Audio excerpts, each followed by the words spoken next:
ନମସ୍କାର ଗପ ଅମୃତ ଚ୍ୟାନେଲରେ ଆପଣମାନଙ୍କୁ ସ୍ୱାଗତ। ମାଟି ଆମର ମା। ଆଜି ଏଇ ମାଟି ଉପରେ ଗୋଟିଏ କବିତା ଶୁଣେଇବି। ମାଟି ମାଟି।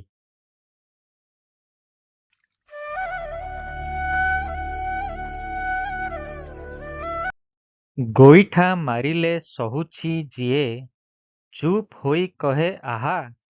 ଯାକଳେ ଜନ୍ମିଲି ବଢ଼ିଲି ଖେଳିଲି, ସେଇ ମୋର ମାଟି ମା। ତା ପାଣି ମୋ ପାଇଁ ଅମୃତ ସମ, ତା ହାର ମୋର କୈବଲ୍ୟ। ଏନ୍ତୁଡ଼ି ଶାଳରୁ ଧୂଳି ଖେଳ ଯାଏଁ, ଆଦର ତାହାର ଅମୂଲ୍ୟ। ଖାଦ୍ୟ ବସ୍ତ୍ର ଆଉ ବାସଗୃହ ଦେଇ ବଞ୍ଚାଇ ରଖିଛି ଆମକୁ। ଶସ୍ୟ ଶ୍ୟାମଳା ସୁଜଳା ସୁଫଳା, କି ଉପମା ଦେବା ତାହାକୁ। ଶସ୍ୟ ଉପୁଜାଏ ବକ୍ଷରେ ତାହାର, ଜନ୍ମ କରିଛି ସେ କୃଷକ। ଶୋଣିତ ନିଗାଡ଼ି ରକ୍ଷା କରେ, ଗଢ଼ି ତୋଳିଛି ସେ ସୈନିକ। ଅବଦାନ ତାର ଶୁଝି ହୁଏ ନାହିଁ, ସାତ ଜନମରେ କେବେବି। ଧରିତ୍ରୀ ମାତା ସେ ଦୁଃଖ କଷ୍ଟ ସହି, କ୍ଷମା କରିଦିଏ ଏବେବି।